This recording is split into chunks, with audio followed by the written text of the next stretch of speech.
Good afternoon, family member, and welcome to the news.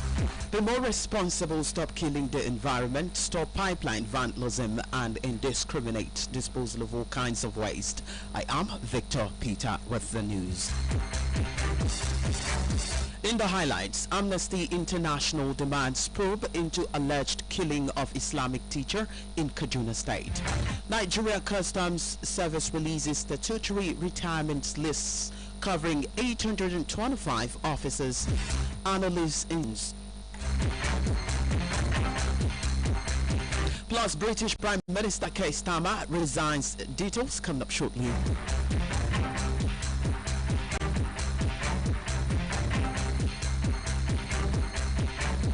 Thank you for joining us on the news. We begin with the report that human rights organization Amnesty International has called for a thorough investigation into the killing of an Islamic school teacher in Kaduna State. The organization made the demand in a statement issued following the Jos, a community located along the Kaduna-Zaria Highway. According to Amnesty International, there are allegations that police officers handed the teacher over to an angry mob, which subsequently killed her and set her body ablaze. The rights group urged the police authorities to investigate the circumstances surrounding the incident and determine whether any officers were involved in the alleged actions.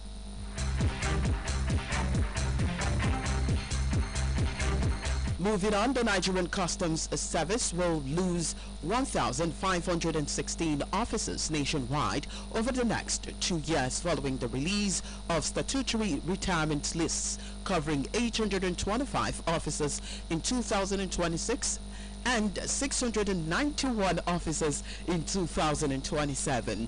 The retirement notices were contained in the two restricted circulars issued by the Services Human Resource and Development Department and signed by the Comptroller Establishment A.A. Bazwaye on behalf of proceed on mandatory pre-retirement leave in accordance with 2001.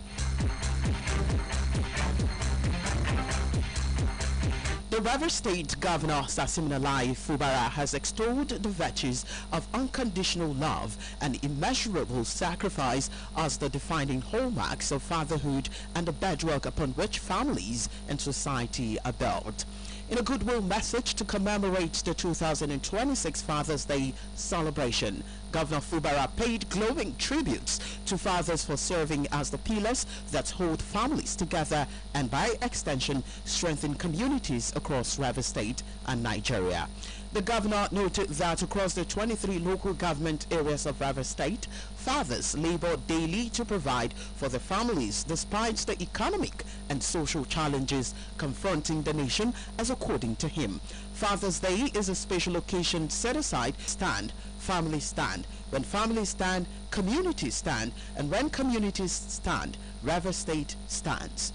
The governor pledged that his administration would continue to draw inspiration from the resilience and sacrifices of fathers in building a Rivers State worthy of their commitment and labor.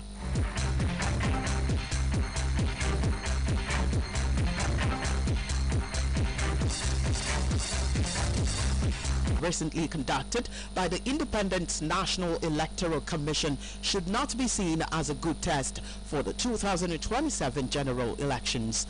Mbata made this disclosure during a telephone interview with Family Love Effectiveness of the Bimodal Voter Accreditation System, BVAS, poses a danger to conducting fair elections in the 2027 polls.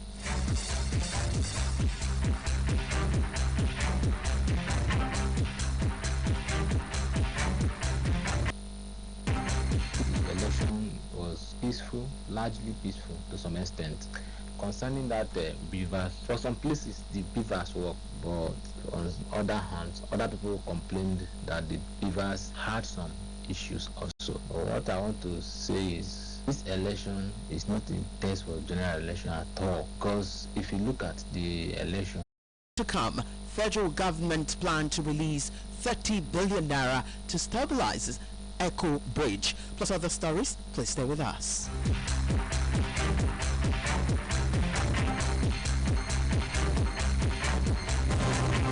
Stay up to date with the biggest news and current affairs from the local, national and international scene on Family Love 97.7 FM Port Harcourt. Listen to the news at dawn at 6:30 a.m. 6 p.m. Saturdays and Sundays. Family Love, your source for the news. Many thanks for staying with us, and now to the rest. Naira towards emergency repairs and long-term rehabilitation of the aging Echo Bridge in Lagos, while also commencing preparations for the construction of a new Carter Bridge.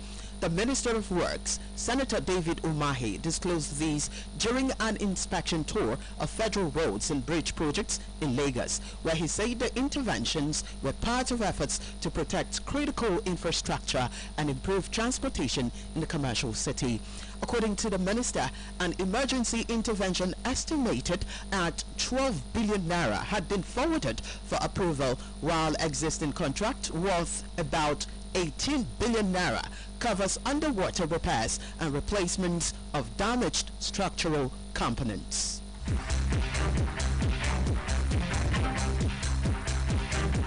And on the foreign scene, British Prime Minister